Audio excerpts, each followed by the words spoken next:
Hi നമസ്കാരം. നാൽക്കിലോളേക്ക് വീണ്ടും സ്വാഗതം. വലിയ ഒരു ഇടവേളയ്ക്ക് ശേഷമാണ് ഈ ഒരു വീഡിയോ വീണ്ടും വരുന്നത്. നമ്മൾ മുമ്പ് ചെയ്തിരുന്ന വീഡിയോയുടെ ഒരു സെക്കൻഡ് പാർട്ടാണ്. അതായത് നമ്മൾ ഹാദ് ആപ്ലിക്കേഷൻ എങ്ങനെ പ്രിപ്പയർ ചെയ്യാന്നുള്ളൊരു വീഡിയോ ചെയ്തിട്ടുണ്ടായിരുന്നു. അതിൻ്റെ അകത്ത് ഞാൻ രണ്ടാമത്തെ വീഡിയോ ഉടനെ തന്നെ ചെയ്യാമെന്ന് കരുതിയിട്ട് ഒരു വീഡിയോ ക്രിയേറ്റ് ചെയ്ത് വെച്ചതുമാണ്. പക്ഷേ അതിനുശേഷം അതിൻ്റെ അകത്ത് കുറച്ച് മാറ്റങ്ങൾ വന്നിട്ടുണ്ടായിരുന്നു. അപ്പോൾ ആ മാറ്റം കൂടെ ഉൾപ്പെടുത്തിക്കൊണ്ട് പുതുതായിട്ട് വീഡിയോ ചെയ്യാൻ കുറച്ച് വെയിറ്റ് ചെയ്തിട്ട് ഇത്രയും ലാഗ് വന്നതാണ്. ദയവ് ക്ഷമിക്കുക. ഫസ്റ്റ് പാർട്ടിൻ്റെ സെക്കൻഡ് പാർട്ടിലേക്ക് പോവുകയാണ്. അതായത് ഫസ്റ്റ് നമ്മളൊരു ഇൻട്രൊഡക്ഷനാണ് പറഞ്ഞിരുന്നത്. ഇതിനകത്ത് നമ്മൾ ഡാറ്റ ഫ്ലോന് വേണ്ടിയിട്ട് നമ്മുടെ കാര്യങ്ങൾ എങ്ങനെയാണ് കളക്ട് ചെയ്ത് വെക്കുന്നത്, അതിൻ്റെ അകത്ത് ID ക്രിയേറ്റ് ചെയ്യുന്നത് മുതൽ അതിൻ്റെ പേയ്മെൻറ്റ് വരെയുള്ള ഫുൾ സ്റ്റേജാണ് കാണിക്കുന്നത്. അപ്പോൾ നമുക്ക് വീഡിയോയിലേക്ക് പോവാം. ഇതിനായി നമ്മൾ ഏതെങ്കിലും ഒരു ബ്രൗസറിനകത്ത് ഗൂഗിളിനകത്ത് നമ്മൾ ഹാദിൻ്റെ ലിങ്ക് ഉണ്ട്, ഹാദിൻ്റെ ഡാറ്റ ഫ്ലോ ലിങ്ക്, അല്ലെങ്കിൽ ജസ്റ്റ് നമ്മൾ ഹാദ് ഡാറ്റ ഫ്ലോ എന്ന് അടിച്ചാൽ ഇങ്ങനെ ഒരു പേജ് കിട്ടും. ഞാനിതിൻ്റെ താഴെ വേണമെങ്കിൽ അതിൻ്റെ ലിങ്കും കൂടെ കോപ്പി ചെയ്തേക്കാം. അത് തുറന്നു കഴിഞ്ഞാൽ അതിൻ്റെ ഏറ്റവും താഴെ ന്യൂ യൂസർ എന്ന് കാണാം. ന്യൂ യൂസർ ലോഗിൻ ഏറ്റവും താഴെ അവിടെ വന്നിട്ട് നമ്മൾ ഇതുപോലെ തുറക്കുക. അവിടെ നമ്മുടെ ഇമെയിൽ ID കൊടുക്കുക. ഇമെയിൽ ID കൊടുക്കുമ്പോൾ പ്രത്യേകം ശ്രദ്ധിക്കുക, നമ്മൾ UAE പാസിൻ്റെ ക്രിയേറ്റ് ചെയ്യുമ്പോൾ നമ്മൾ ഉപയോഗിച്ച അതേ ഇമെയിൽ ID തന്നെ ഇവിടെ കൊടുക്കുക. അതൊന്നുകൂടെ കൺഫേം ചെയ്തിട്ട് വീണ്ടും താഴെ ഒന്നുകൂടെ കൊടുക്കുക. അതിൻ്റെ താഴെ നമ്മുടെ UIN നമ്പർ എന്ന് പറഞ്ഞൊരു നമ്പറുണ്ട്. അത് നമ്മുടെ ടൈം പോർട്ടലിലാണ് കിട്ടുക. ടൈം പോർട്ടൽ എങ്ങനെ ക്രിയേറ്റ് ചെയ്യാമെന്ന് ഞാൻ പറഞ്ഞിട്ടുണ്ടായിരുന്നു. അതിൻ്റെ ഒരു വീഡിയോ നമ്മൾ ചെയ്തിട്ടുണ്ട്. അതുകൂടെ നോക്കിയതിന് ശേഷം ആ നമ്പർ കൂടെ അടിച്ചതിന് ശേഷം നമ്മൾ രജിസ്റ്റർ എന്നുള്ള ക്ലിക്ക് ചെയ്യുക. അപ്പോൾ നമ്മൾക്ക് ഇതിനകത്തൊരു ID ക്രിയേറ്റ് ചെയ്യാവുന്ന. അതിന് ശേഷം നമുക്ക് പാസ്വേഡ് ചേഞ്ച് ചെയ്യാനുള്ള ഓപ്ഷൻ ഉൾപ്പെടെ നമുക്ക് അപ്പോൾ തന്നെ മെയിലിൽ വരുന്നതാണ്. അതിനുശേഷം നമുക്ക് വീണ്ടും ലോഗിൻ ചെയ്യണം. ലോഗിൻ ചെയ്യാനായിട്ട് ഞാൻ നേരത്തെ പറഞ്ഞതുപോലെ തന്നെ ഓപ്പൺ ആക്കുക. അപ്പോൾ നമ്മൾ അപ്ലിക്കൻ്റ് എന്നുള്ള കോളാണ് നമ്മൾ ചൂസ് ചെയ്യേണ്ടത്. അതല്ലെങ്കിൽ പിന്നെ ഫെസിലിറ്റിയും അതുപോലെ ഏജൻസിക്ക് ഉള്ളതുണ്ട്. അപ്പോൾ ഞാനിവിടെ അപ്ലിക്കൻ്റായിട്ടാണ് ചെയ്യുന്നത്. അപ്പോൾ എൻ്റെ മെയിൽ ID കൊടുത്തു അതിന് വേണ്ടിയിട്ടുള്ള. അതിനുശേഷം ഞാൻ ചേഞ്ച് ചെയ്തിട്ടുള്ള എൻ്റെ പാസ്വേഡ് അതുകൂടെ കൊടുക്കുക. അതിനുശേഷം ഞാൻ നേരത്തെ പറഞ്ഞ UIN നമ്പർ ഓർക്കുക. നിങ്ങൾക്ക് നിങ്ങളുടെ ടൈമിൽ നിന്നാണ് ഈ നമ്പർ കിട്ടുക. ടൈമിൽ ഉണ്ടാകുന്ന ഒരു നമ്പറാണ്. ഓക്കെ, അതോട് കൊടുത്ത് ക്യാപ്ച ക്ലിയർ ചെയ്തതിന് ശേഷം നമ്മൾ വരുമ്പോൾ ഇങ്ങനെ ആഡ് എ ന്യൂ കേസ് എന്നുള്ളതാണ് ക്ലിക്ക് ചെയ്യേണ്ടത്. ഓക്കെ, കാരണം ഞാൻ അതിന് മുമ്പ് വേറെ 2-3 ഇതിനകത്ത് ചെയ്ത് നോക്കിയിരുന്നു. അതുകൊണ്ടാണ് അങ്ങനെ വന്നത് കേട്ടോ. ഫസ്റ്റ് 2-3 കണ്ട് നിങ്ങൾക്ക് അങ്ങനെ ഉണ്ടാവില്ല. അപ്പോൾ ന്യൂ കേസ് എന്നുള്ളത് ചൂസ് ചെയ്യുക. അതിന് ശേഷം ഇനി നിങ്ങൾ ഓരോ സ്റ്റെപ്പുകളാക്കിയിട്ട്, അപ്പോൾ നിങ്ങളുടെ നോമിനേഷൻ ലെറ്റർ ഉള്ള ആളാണെങ്കിൽ അത് ചെയ്യുക. അത് ഓപ്ഷണലാണ്. ഇവിടെ ഏതെങ്കിലും നിങ്ങൾക്ക് ആരെങ്കിലും ജോലിക്ക് കൊടുക്കാൻ സാധ്യത ഉള്ളവർക്കൊക്കെയാണ് ആ ഒരു ഓപ്ഷൻ വരുന്നത്. ഇപ്പം എൻ്റെ കേസിൽ അങ്ങനെ നമുക്ക് പ്രത്യേകിച്ച് നോമിനേഷൻ ഒന്നുമില്ല, നമ്മുടെ സാധാരണ ആളുകൾക്ക് ഉണ്ടാവുകയില്ല. അപ്പോൾ അത് നമുക്ക് ചൂസ് ചെയ്യാം. ഇനി കാറ്റഗറി എന്ന് പറയുന്നതിൻ്റെ അകത്ത് ഒരുപാട് കാറ്റഗറീസ് ഉണ്ടാവും. അലൈഡ് ഹെൽത്ത് അല്ലെങ്കിൽ പലതരത്തിലുള്ള കാറ്റഗറി ഉണ്ടാവും. അതിൻ്റെ അകത്ത് നിന്ന് പിന്നെ നമ്മൾ മേജറും ഇതൊക്കെ ആയിട്ട് എടുക്കണം. അപ്പോൾ ഈ കാറ്റഗറി ചൂസ് ചെയ്യുമ്പോൾ എപ്പോഴും ശ്രദ്ധിക്കുക, അത് ആ ഒരു പേജ് നമുക്ക് പിന്നെ ചേഞ്ച് ചെയ്യാനുള്ള ഓപ്ഷൻ ഇല്ല. ഓക്കെ, അതിനുശേഷം നമ്മുടെ നെക്സ്റ്റ് പേജിലേക്ക് പോവാണ്. നമ്മുടെ ഇതിന് വരുന്ന ചാർജും കാര്യങ്ങളും എഴുതിയിട്ട് ഉള്ളൊരു പേജ്. ഇതിനകത്ത് ഫസ്റ്റ് നമ്മുടെ പാസ്പോർട്ട് പ്രത്യേകം ഓർക്കുക, JPEG ഫോർമാറ്റിലാണ് ഇവിടെ ഈ ഒരു പേജിൽ മാത്രം അപ്ലോഡ് ചെയ്യേണ്ടത്. ഇനിയുള്ളിടത്തൊക്കെ PDF ആണ് ചെയ്യേണ്ടത്. പക്ഷേ ഇവിടെ നമ്മൾ JPEG ഫോർമാറ്റിലുള്ള പാസ്പോർട്ടിൻ്റെ ഒരു ഫോട്ടോ ഇതിനകത്ത് സ്കാൻ ചെയ്ത് കയറ്റേണ്ടതാണ്. ഓക്കെ, അങ്ങനെ നമ്മൾ ചെയ്ത് കഴിഞ്ഞാൽ തന്നെ നമ്മൾ ആ പാസ്പോർട്ട് അതിൽ നിന്ന് അവർ നമ്മുടെ ഡീറ്റെയിൽസ് അതിനകത്ത് അവരപ്പം തന്നെ എഴുതി വരും. പക്ഷെ അപ്പോഴും നമ്മൾ ഒരു കാര്യം ചെയ്യണം, ഇത് ആ മെഷീൻ സ്കാൻ ചെയ്യുന്നതാണ്. അപ്പോൾ അതുകൊണ്ട് തന്നെ ചിലപ്പോൾ എന്തെങ്കിലും തെറ്റുപോലെ വന്നേക്കാം, സ്പെല്ലിംഗ് മിസ്റ്റേക്കോ അല്ലെങ്കിൽ ഞാൻ എന്തെങ്കിലും തെറ്റ് കണ്ടേക്കാം. ചെയ്ത് കൊടുക്കുക. കാര്യം ഇത് നമ്മൾ ആ കൊടുക്കുന്ന ഫോട്ടോ നിന്നാണ് അവരത് എക്സ്ട്രാക്ട് ചെയ്തെടുക്കുന്നത്. അപ്പോൾ അതുകൊണ്ട് തന്നെ നമ്മളത് കറക്റ്റായിട്ട് നോക്കി എടുക്കുക. അപ്പോൾ ഞാനെൻ്റെ ഡീറ്റെയിലൊക്കെ നോക്കുമ്പോൾ ഓക്കെയാണ്. പാസ്പോർട്ട് നമ്പർ ചെറിയൊരു തെറ്റ് കാണുന്നുണ്ട്. അത് കണ്ടോ, Z ആണ്, പക്ഷേ 7 എന്നാണ് അതിനകത്ത് വന്നത്. അപ്പോൾ അങ്ങനെയുള്ള ചെറിയ വ്യത്യാസങ്ങൾ വന്നേക്കാം. അപ്പോൾ അതുകൊണ്ട് അതൊന്നും ഇല്ലയെന്ന് ഉറപ്പ് വരുത്തിയതിൻ്റെ ശേഷം എല്ലാം ഓക്കെ ആണെങ്കിൽ നമ്മൾ നെക്സ്റ്റ് കൊടുക്കുക. വീണ്ടും നെക്സ്റ്റ് കൊടുത്തിട്ട് അപ്പോൾ കണ്ടോ പാസ്പോർട്ട് അതിനകത്ത് അപ്ലോഡ് ആയിട്ടുണ്ട്. ഇനി നമ്മുടെ മറ്റുള്ള ഡീറ്റെയിലുകൾ ഓരോന്നായിട്ട് നമ്മൾ കൊടുക്കുക. നമ്മുടെ നാട്ടിലെ അഡ്രസ്സും അങ്ങനെയുള്ള കാര്യങ്ങൾ, പാസ്പോർട്ടിൻ്റെ എക്സ്പയറി ഡേറ്റ്, അതൊക്കെ നമ്മൾ നേരത്തെ കൊടുത്തു വന്നുകൊണ്ടൊന്ന് ജസ്റ്റ് ഒന്ന് വെരിഫൈ ചെയ്ത് നോക്കുക. പിന്നെ ബാക്കിയുള്ള കാര്യങ്ങൾ ഞാൻ ഈ ടൈപ്പ് ചെയ്യുന്നത് പോലെ നിങ്ങൾ നോക്കി തന്നെ ചെയ്യുക.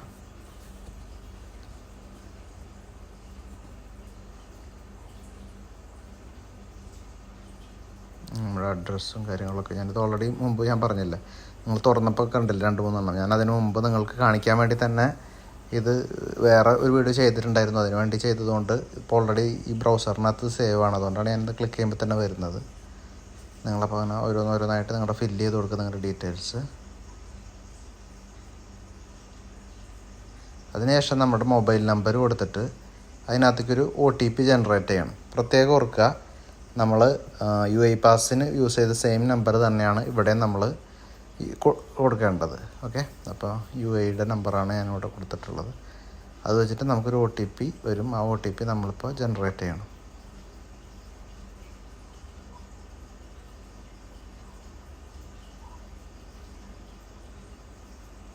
ഞാൻ വീണ്ടും പറയുകയാണ്, നമ്മൾ UAE പാസിനൊക്കെ യൂസ് ചെയ്തിട്ടുള്ള ആ സെയിം മൊബൈൽ നമ്പറാണ് ഇവിടെ നമ്മൾ കൊടുത്തിട്ടുള്ളത്.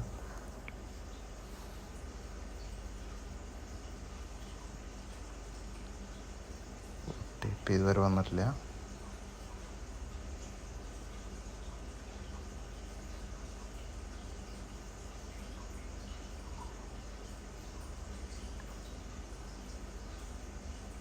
ഓക്കെ, OTP വന്നു, അത് ചെയ്തു.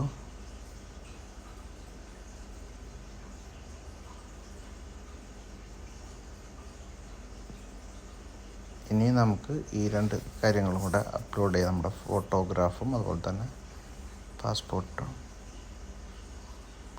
ഇനി നമ്മൾ ശ്രദ്ധിക്കുക, ഇനിയുള്ള നമ്മൾ അപ്ലോഡ് ചെയ്യുന്നതൊക്കെ നമ്മുടെ PDF ഫോർമാറ്റിലുള്ള സാധനങ്ങളായിരിക്കണം നമ്മൾ അപ്ലോഡ് ചെയ്യേണ്ടത്. ഓക്കെ,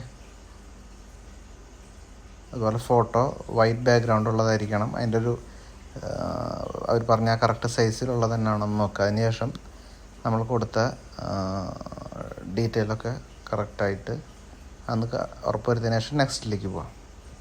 ഇവിടെ നമ്മൾ വിദ്യാഭ്യാസത്തിൻ്റെ കാര്യങ്ങളാണ്, എഡ്യൂക്കേഷൻ ഡീറ്റെയിൽസാണ് കൊടുക്കേണ്ടത്. നെക്സ്റ്റ് പേജിൻ്റെ അകത്ത് നമ്മുടെ പേര്, അതിനുശേഷം നമ്മുടെ ലൈസൻസ് ഇഷ്യൂ ചെയ്ത അതോറിറ്റി. അത് ഇപ്പോൾ ഇതെന്തായാലും ഹെൽത്തിൻ്റെതായതുകൊണ്ട് കേരള ഹെൽത്ത് അതോറിറ്റി, കുഹാസിൻ്റെതായിരിക്കും Kerala health authority, Kerala university for health science. അങ്ങനെ സെർച്ച് ചെയ്താൽ തന്നെ നമുക്കതിനകത്ത് അത് കിട്ടും. അപ്പോൾ പ്രത്യേകം നോട്ട് ചെയ്യുക. അതിന് എക്സ്ട്രാ ഒരു ഫീസ് കൂടെ വരുന്നുണ്ട്. അവരുടെ ഒരു ഫീസ് കൂടെ ഉണ്ട്, 1105 രൂപ അതുകൂടെ ഉണ്ട്. അപ്പോൾ ഇതൊക്കെ റേറ്റൊക്കെ പിന്നീട് വീണ്ടും ചേഞ്ച് ആയിക്കൊണ്ടിരിക്കുന്നത്, ഞാനത് എടുത്ത് പറയുന്നില്ല. നിങ്ങൾ ചെക്ക് ചെയ്യണ സമയത്ത് എത്രയാണെന്നുള്ളത് നോക്കിയിട്ട് അതുകൂടെ കൊടുക്കുക. അതിനുശേഷം നമ്മുടെ മറ്റുള്ള ഡീറ്റെയിൽസ് നോക്കിയിട്ട് നമ്മുടെ സർട്ടിഫിക്കറ്റിലുള്ളതുപോലെ തന്നെ തെറ്റിക്കാതെ എല്ലാ ഡീറ്റെയിൽസും കറക്റ്റായിട്ട് കൊടുക്കുക. അതിനുശേഷം നമ്മൾ ഇതിനകത്ത് അറ്റാച്ച് ചെയ്യുന്നത് നമ്മുടെ ഡിഗ്രി സർട്ടിഫിക്കറ്റാണ്. ഡിഗ്രി സർട്ടിഫിക്കറ്റിൻ്റെ ഫ്രണ്ടും ബാക്ക് സൈഡും അതുപോലെ തന്നെ അറ്റാച്ച് ചെയ്യേണ്ടതുണ്ട്.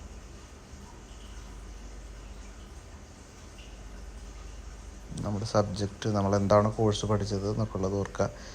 ഞാൻ ഫസ്റ്റ് പേജിൽ ഞാൻ പറഞ്ഞില്ല, അലൈഡ് ഹെൽത്ത്. അതുപോലെ നമ്മൾ അലൈഡ് ഹെൽത്തിനകത്താണ് സാധാരണ ഇപ്പോൾ നഴ്സിംഗ് ആണെങ്കിലും ഫാർമസി ആണെങ്കിലും അങ്ങനെയുള്ള കാര്യങ്ങളൊക്കെ വരിക, ലാബ് ടെക്നീഷ്യൻ അങ്ങനെയൊക്കെ അതിനകത്താണ് വരിക കേട്ടോ, അലൈഡ് ഹെൽത്തിനകത്താണ്.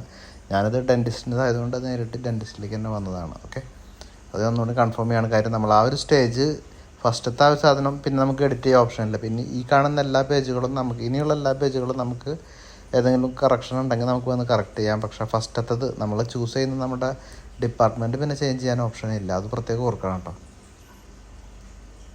നമ്മുടെ ബാക്കിയുള്ള ഡീറ്റെയിൽസൊക്കെ അതുപോലെ നോക്കിയിട്ട് നമ്മൾ സർട്ടിഫിക്കറ്റിൽ അതുപോലെ തന്നെ കൊടുക്കുക. ഇത് നമ്മൾ ഈ ഒരു ഡാറ്റ ഫ്ലോക്ക് കൊടുക്കുമ്പോൾ പ്രത്യേകം ഓർക്കേണ്ടത്, നമ്മളതിനകത്ത് ഒരു പോയിൻ്റ് പോലും മിസ് ചെയ്യാണ്ട് കൊടുക്കുക. കാരണം അതിൻ്റെ അകത്ത് ഡാറ്റ ഫ്ലോ പോസിറ്റീവ് ആണെന്നുള്ളതാണ് ഈ എക്സാമിൻ്റെ ബേസിക് ആയിട്ടുള്ള ഫസ്റ്റത്തെ സ്ട്രക്ചർ എന്ന് പറയുന്നത്. അപ്പോൾ അതുകൊണ്ട് തന്നെ ഡാറ്റ ഫ്ലോയ്ക്ക് വേണ്ടിയിട്ട് നമ്മൾ ഡോക്യുമെൻറ്റേഷൻ ചെയ്യുമ്പോൾ എപ്പോഴും കറക്റ്റ് ഡോക്യുമെൻ്റ് നമ്മുടെ കയ്യിൽ എല്ലാത്തിൻ്റെ ഒരു ഡീറ്റെയിൽ ഈ വീഡിയോ കണ്ടതിന് ശേഷം നിങ്ങൾ എന്തൊക്കെയാണ് ഞാൻ കൊടുത്തിട്ടുള്ളത് അത് മുഴുവൻ ഒരു കടലാസിൽ എഴുതി വയ്ക്കുക നിങ്ങളുടെ സർട്ടിഫിക്കറ്റിലത്. അതിന് ശേഷം നിങ്ങൾ സ്റ്റാർട്ട് ചെയ്യാൻ നല്ലത്. അപ്പോൾ നിങ്ങൾക്ക് സമയവും പോവില്ല. അതുപോലെ തന്നെ ഞാൻ ഈ പറയുന്നത് പോലെ തന്നെ എല്ലാം തെറ്റാതെ കറക്റ്റായിട്ട് നമുക്ക് ചെയ്യാൻ പറ്റും. അപ്പോൾ അതൊക്കെ നോക്കിയിട്ട് അതുപോലെ എനിക്ക് അടിക്കുന്നത് പോലെ തന്നെ കൊടുക്കുക.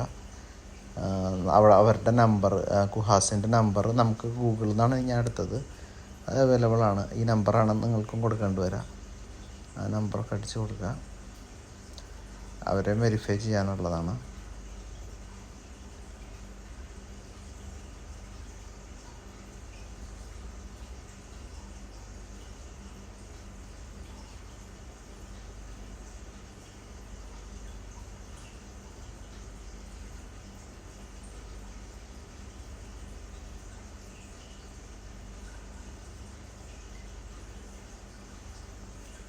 നമ്മുടെ ഡോക്യുമെൻ്റൊക്കെ കൊടുക്കുമ്പോൾ ഏറ്റവും ക്ലിയറായിട്ട് കറക്റ്റായിട്ടുള്ള കൊടുക്കുക.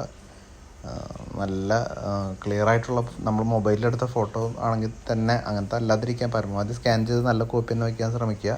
ഇനി അങ്ങനെ അല്ലെങ്കിൽ തന്നെ നല്ല ക്ലിയറായിട്ടുള്ള ഫോട്ടോ തന്നെ വയ്ക്കണം. കാര്യം അവർ അതുകൊണ്ട് നമ്മുടെ ഡോക്യുമെൻ്റ് കറക്റ്റ് അല്ലാത്തതിൻ്റെ പേരിൽ നമ്മൾ ഇത്രയും കഷ്ടപ്പെട്ട് ചെയ്യുന്നത് മിസ്സായി പോകരുത്. ഓക്കെ, പിന്നെ നമുക്ക് ഡിഗ്രിക്ക് ശേഷം വേറെ എന്തെങ്കിലും ഉണ്ടെങ്കിൽ അതുകൂടെ അറ്റാച്ച് ചെയ്യാനുള്ള ഓപ്ഷനുണ്ട്. അതിന് ശേഷം സേവ് കൊടുക്കുക. അപ്പോൾ നമുക്ക് നമ്മുടെ ഡീറ്റെയിൽസൊക്കെ ഒന്ന് വെരിഫൈ ചെയ്യാനുള്ള ഒരു പേജ് വരും. അതിനകത്ത് നമ്മൾ എൻ്റർ ചെയ്ത നമ്മൾ എൻ്റർ ചെയ്ത ഡീറ്റെയിലൊക്കെ കറക്റ്റ് അല്ലേ നോക്കുക.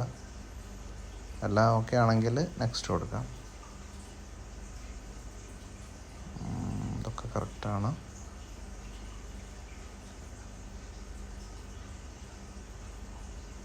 ഇതിന് ശേഷം നമ്മുടെ നെക്സ്റ്റ് പേജാണ്.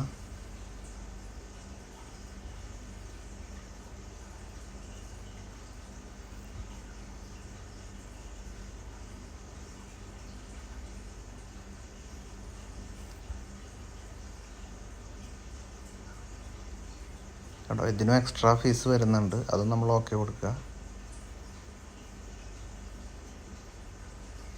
ഗുഡ് സ്റ്റാൻഡിങ് ഇവരുടേത് ഇപ്പോൾ ഡെൻ്റൽ കൗൺസിലിൻ്റെതാണ്. അതുകൊണ്ട് തന്നെ നമ്മൾ ഡെൻ്റൽ കൗൺസിലിൻ്റെ ഡീറ്റെയിൽ എടുത്തിട്ട് അതാണ് കൊടുക്കുന്നത്. ഇവിടെ ഫാർമസി ആണെങ്കിൽ ഫാർമസി കൗൺസിൽ, അല്ലെങ്കിൽ നഴ്സിങ്ങിൻ്റെതാണെങ്കിൽ അങ്ങനെ അവരുടെ ഡീറ്റെയിൽ എടുത്തിട്ട് കറക്റ്റായിട്ട് കൊടുക്കുക.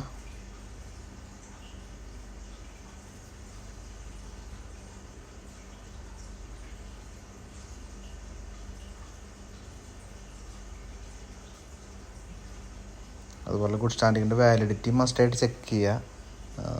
നമ്മൾ ഒരു 6 മന്തിൻ്റെ അപ്പുറത്തേക്ക് പോകാത്ത ദിവസത്തിലുള്ള വാലിഡിറ്റി ഉള്ള ഗുഡ് സ്റ്റാൻഡിങ് സർട്ടിഫിക്കറ്റാണ് ഇവിടെ അപ്ലോഡ് ചെയ്യേണ്ടതായിട്ട് വരിക. അപ്പോൾ നമ്മൾ എടുത്തു കഴിഞ്ഞാൽ അധികം വൈകിക്കാതെ തന്നെ നമ്മൾ ആപ്ലിക്കേഷൻ പ്രിപ്പയർ ചെയ്യുക എന്നുള്ളത് കൂടെ ശ്രദ്ധിക്കുക. ഗുഡ് സ്റ്റാൻഡിങ് എടുത്തിട്ട് വെച്ചിട്ട് പിന്നെ അത് കുറച്ച് നാൾ കഴിഞ്ഞാൽ അത് വാലിഡ് അല്ലാണ്ടായി പോകും. അപ്പോൾ അതൊന്ന് ശ്രദ്ധിക്കുക.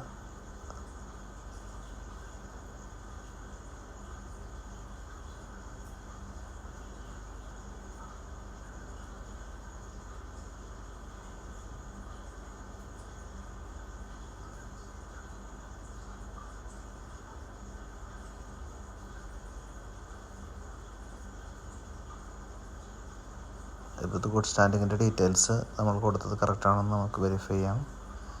ഇവിടെ ഞാൻ പറഞ്ഞ പോലെ തന്നെ PDF ഫോർമാറ്റിലുള്ള ചെയ്തതിന് ശേഷം നമ്മൾ നെക്സ്റ്റ് പേജ്. ഇവിടെ നമ്മളെ ഹെൽത്ത് ലൈസൻസാണ്. ലൈസൻസിൻ്റെ ഡീറ്റെയിൽസാണ് ഇവിടെ എൻ്റർ ചെയ്യേണ്ടത്.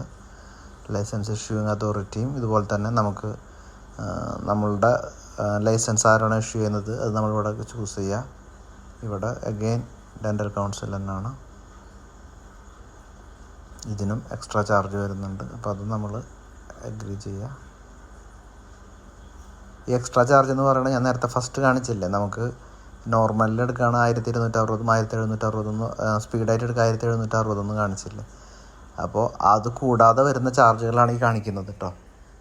അതായത് നമുക്ക് ഫൈനലാകുമ്പോഴേ നമുക്ക് കറക്റ്റ് എത്ര പൈസ വരും എന്നുള്ളത് കൺഫേം ചെയ്ത് പറയാൻ പറ്റുള്ളൂ. ഫസ്റ്റ് സ്റ്റേജിൽ നമുക്ക് ഒരിക്കലും കൺഫേം ആയിട്ടുള്ളൊരു റേറ്റ് പറയാൻ പറ്റില്ല. അതൊരു അതിൻ്റെ സ്റ്റാൻഡേർഡ് റേറ്റാണ് ആ പറയുന്നത്.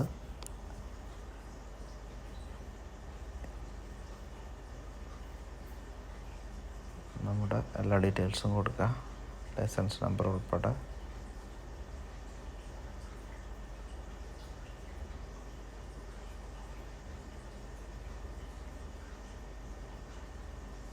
എക്സ്പയറി ഡേറ്റും അതുപോലെ തന്നെ ചെക്ക് ചെയ്തിട്ട് കൊടുക്കുക.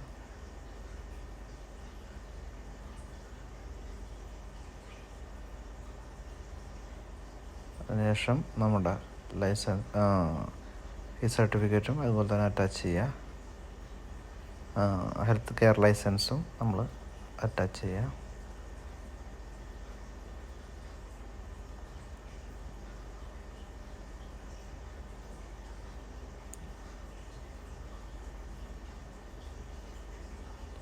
അതുപോലെ ലൈസൻസിൻ്റെ ബാക്ക് സൈഡും നമ്മൾ അറ്റാച്ച് ചെയ്യേണ്ടതുണ്ട്.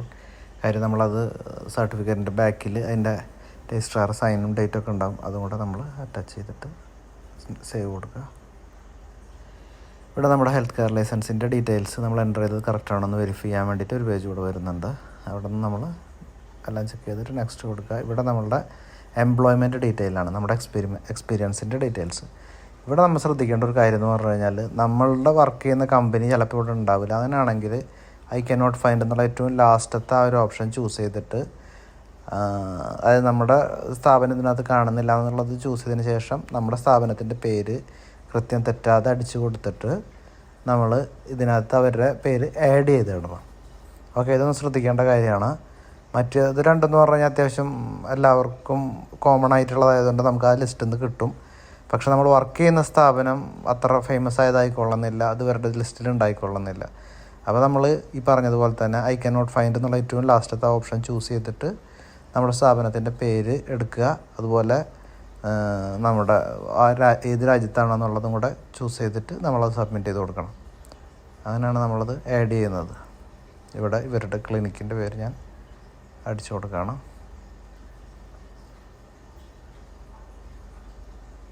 സബ്മിറ്റ് കൊടുക്കുക.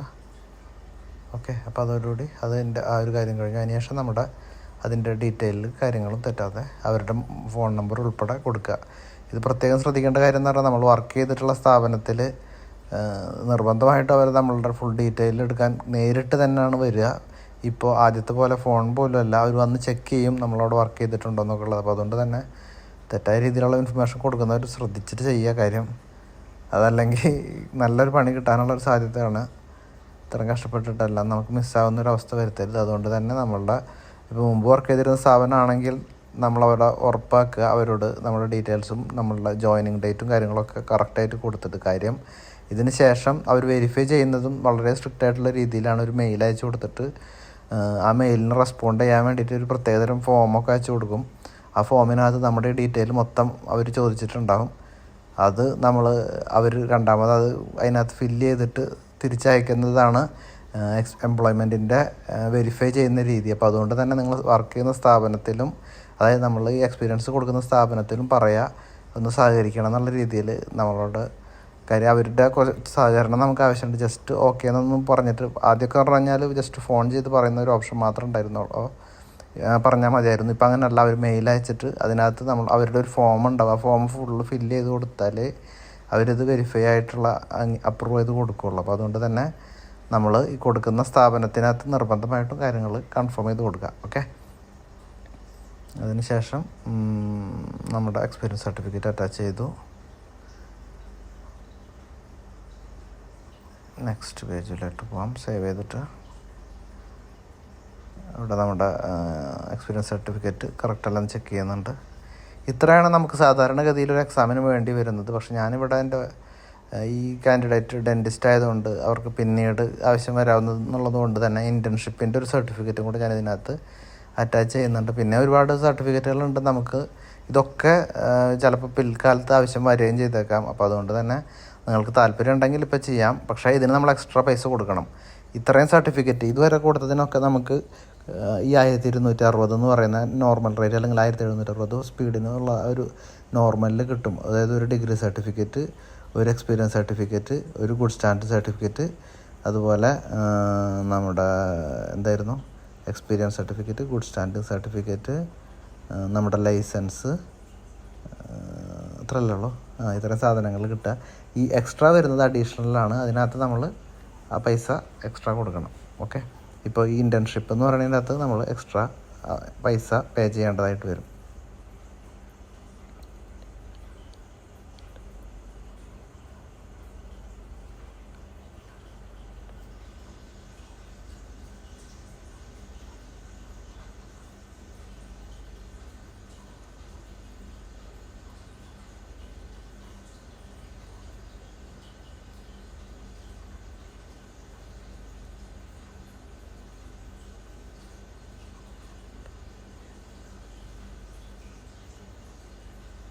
അപ്പോൾ 4 സർട്ടിഫിക്കറ്റ് കേട്ടോ ഞാൻ പറഞ്ഞത് കറക്റ്റാണെന്ന് മനസ്സിലായെന്ന് വിചാരിക്കുന്നു. കോളേജിൽ നിന്നുള്ള നമ്മുടെ യൂണിവേഴ്സിറ്റിയിലെ ഡിഗ്രി സർട്ടിഫിക്കറ്റ്, കൂടാതെ നമ്മുടെ professional licence, good standing certificate, experience certificate, ഈ 4ആണ് സ്റ്റാൻഡേർഡ് റേറ്റിൽ പെടുക. അതിന് ശേഷമുള്ളത് നമ്മൾക്ക് എത്ര വേണമെങ്കിലും കൊടുക്കാം. അതിന് എക്സ്ട്രാ ചാർജ് വരും. ഓക്കെ, അപ്പോൾ നമ്മളിവിടെ ഞാൻ ഇതും കൂടെ ആഡ് ചെയ്തതിൻ്റെ ശേഷം നെക്സ്റ്റ് കൊടുക്കുകയാണ്.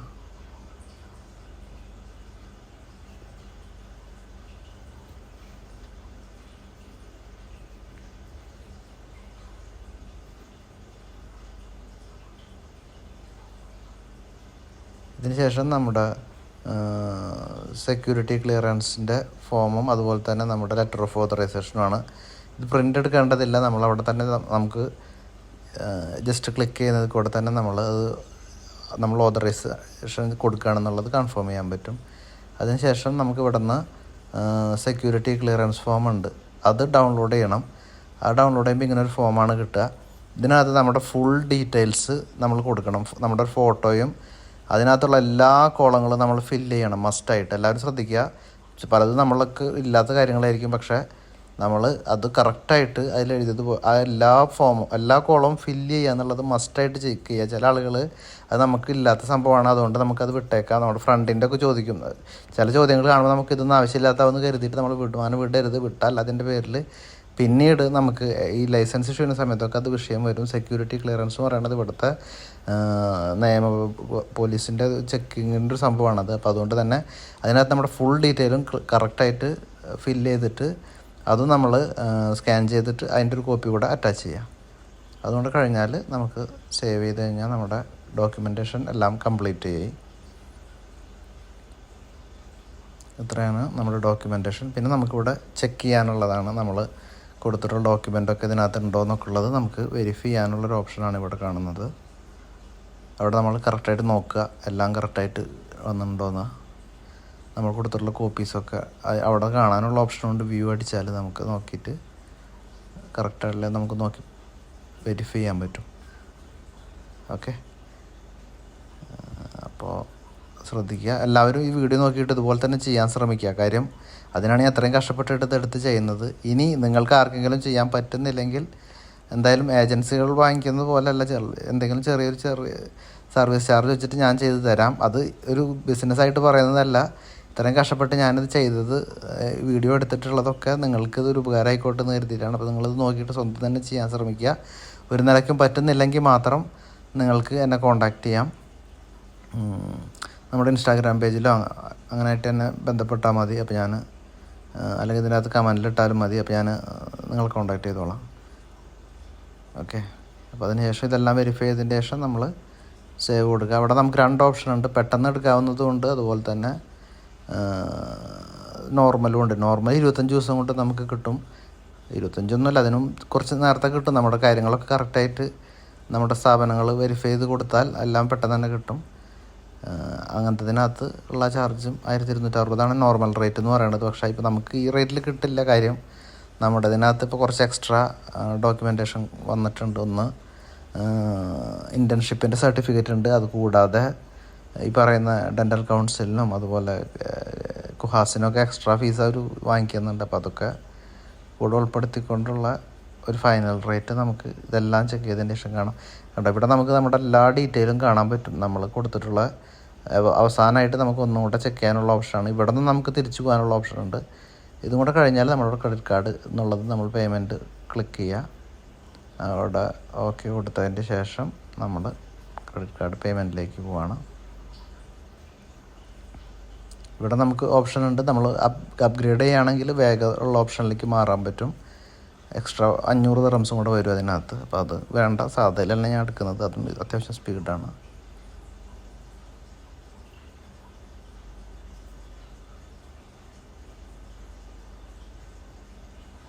അത് കാര്യമുള്ളതൊന്നുമല്ല. അപ്പോൾ നമ്മൾ എല്ലാം കഴിഞ്ഞിട്ട് അവസാനം കണ്ടോ, ഇപ്പോൾ നോക്കിയാൽ നമ്മുടെ പേയ്മെൻറ്റ് എത്രയായി നോക്കി 1260 എന്നുള്ളതെന്ന് നമ്മളിതാ ഈ പറയുന്ന ആളുകളുടെ എല്ലാവരുടെയും ഫീസ് കഴിഞ്ഞപ്പോൾ ഏകദേശം ഇത്രയും രൂപയായി, 2000 ചില്ലാനും ദിർഹംസ് വന്നു. ഓക്കെ, കാര്യം എക്സ്ട്രാ ഈ ഒരു സർട്ടിഫിക്കറ്റ് ഉള്ളതുകൊണ്ട് അതിൻ്റെ ഒരു ചാർജും കൂടെ ഉണ്ട്. പിന്നെ അതിൻ്റെ വാറ്റും കാര്യങ്ങളൊക്കെ ഉൾപ്പെടുത്തിക്കൊണ്ടാണ് ഇത്രയും ചാർജ് വന്നിട്ടുള്ളത്. നിങ്ങൾക്ക് എല്ലാവർക്കും ഈ സെയിം ചാർജ് ആയിക്കൊള്ളുന്നില്ല. ഓരോരുത്തർക്കും ഇവർക്കിപ്പോൾ ഡെൻ്റൽ കൗൺസിൽ 2 സർട്ടിഫിക്കറ്റ് ഉണ്ട്, അവർക്ക് 2 പേർക്കും 7000 രൂപ വെച്ചിട്ട് എക്സ്ട്രാ വരുന്നതൊക്കെ ഉൾപ്പെടുത്തിയിട്ടാണ് ഇത്രയും ചാർജ് വന്നിട്ടുള്ളത്. നമുക്കിവിടെ ഒരു എക്സ്ട്രാ പൈസ കൊടുത്തു കഴിഞ്ഞാൽ നമുക്ക് അതിൻ്റെ ഒരു സ്റ്റാറ്റസും ചെക്ക് ചെയ്യാൻ പറ്റും. നമുക്കിപ്പോൾ അതിൻ്റെ ആവശ്യമില്ല. അപ്പോൾ അതുകൊണ്ട് അതില്ലാണ്ട് തന്നെ നമുക്ക് ചെക്ക് ചെയ്യാനുള്ള ഓപ്ഷൻ ഉണ്ട്. അപ്പോൾ അതുകൊണ്ട് തന്നെ നമ്മളത് ആ ഒരു പൈസ കളയുന്നില്ല. എനിവേ എൻ്റെ പേയ്മെൻറ്റിലേക്ക് പോവാണ്. അപ്പോൾ ഈ പേയ്മെൻറ്റും കൂടെ കഴിയുന്നതോടുകൂടി നമ്മുടെ ഈ സംഭവം കഴിയുകയാണ്. പിന്നെ നമ്മൾക്ക് അവർ കൺഫർമേഷനും കാര്യങ്ങളൊക്കെ പിന്നീട് തരുന്നതാണ്. അപ്പോൾ അത്യാവശ്യം കഷ്ടപ്പെട്ടിട്ട് ചെയ്തൊരു വീഡിയോ ആണ്. അപ്പോൾ അതുകൊണ്ട് തന്നെ നിങ്ങളുടെ സുഹൃത്തുക്കളിലേക്ക് എത്തിക്കുക, മറ്റുള്ളവരുമായിട്ട് ഷെയർ ചെയ്യുക. Thank you so much.